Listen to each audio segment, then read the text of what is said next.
നമ്മൾ ഒരുമിച്ച് ചേർന്നുകൊണ്ട് എടുക്കേണ്ട തീരുമാനം നമുക്ക് ഈ കേരളത്തിന് വിജയിക്കണമോ വേണ്ടയോ എന്നുള്ള ചോദ്യമാണ്. കേരളത്തിന് വിജയിക്കണം എന്ന ചോദ്യത്തിന്റെ ഉത്തരമാണ് നമുക്ക് കിട്ടിയിട്ടുള്ളത്. അനന്തപുരി വിജയിച്ചപ്പോൾ കേരളത്തിലെ പ്രബുദ്ധതയുള്ള ജനത വിജയിച്ചു എന്നുള്ളതാണ്.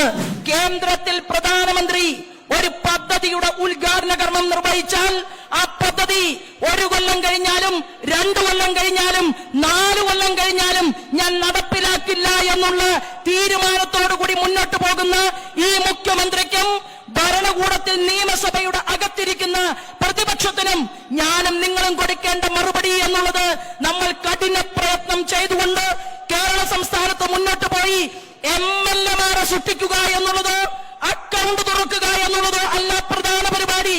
ഡബിൾ എഞ്ചിൻ സർക്കാർ ഡൽഹിയിൽ ഒരു പദ്ധതി സ്വിച്ച് ഓൺ കർമ്മം നിർവഹിച്ചാൽ കേരളത്തിന്റെ നിയമസഭയ്ക്കകത്ത് നമ്മൾ 30-ലധികം വരുന്ന സീറ്റുകളിൽ 30,000-ലധികം വോട്ടുകൾ പിടിച്ചുകൊണ്ടാണ് ഈ കേരളത്തിന് മുന്നിൽ ഇരിക്കുന്നതെങ്കിൽ വരാൻ പോകുന്ന നാളുകളിൽ നിയമസഭയെ ഇളക്കി മറിച്ചുകൊണ്ട് മാറ്റങ്ങൾക്ക് കാരണക്കാരായി മാറാൻ എന്റെ സഹപ്രവർത്തകന്മാർ, സഹോദരന്മാർ പ്രതിജ്ഞ ചെയ്തുകൊണ്ട് മുന്നേറിയാൽ 2 മുന്നണികളും കിടുകിട കേരളത്തിൽ വിറയ്ക്കും, നമ്മൾ വിറപ്പിക്കുമെന്നുള്ള